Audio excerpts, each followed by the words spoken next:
हाय friend, जय Jagannath. Welcome to Damayanti kitchen. आम समस्तंकर प्रिय पखाल भातर आइटम। आसंतु भिडियोटी स्टार्ट करिबा। प्रथमे आमे कढ़ाईटे नबा, गरम होला परे किछि तेल पकेइबा, किछि बड़ी सेथिरे आमे भाजी नबा लाल लाल होबा जाए।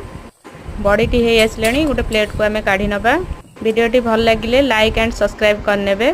कमेंट माध्यम रे जणेबे आपण माननकु पखाल भात काहाकू पसंद। तापरे गोटे टमाटो को आमे भल भाबे भाजी नबा। गोटे बैगण को मझिरे काटी देखिबा पोक अछि कि नाही। ता ऊपरे किछि सोरिष तेल पकेई पोड़ी नबा। टमाटोटी हे आसलानी, एबे गोटे प्लेट को काढी नबा। आमे एठी आलू को भाजीबा।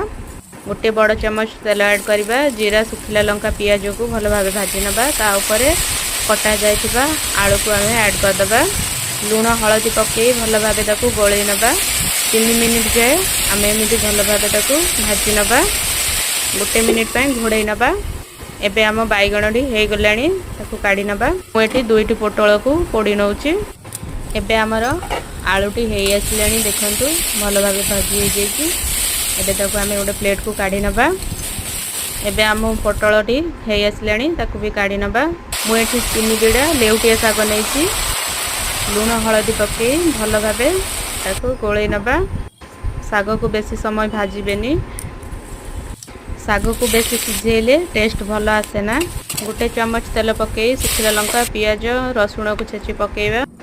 तापरे पुणी सागटी आमे पकेइबा। एबे आमे बैगणर चटनी बनै दबा। पियाज, कंचा लंका, धनिया पत्र, सोरिष तेल, स्वाद अनुसार लूण पकेई गोळेई नबा। कि भाजी रखिथिबा टमाटो को भी धनिया पत्र, पियाज, कंचा लंका, किछि बड़ी पकेई ताकू चकटी नबा। पुणी एठी आमे बड़ी को भल भाबे चूरी नबा।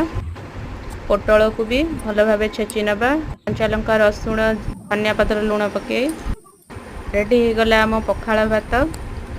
जय जगन्नाथ।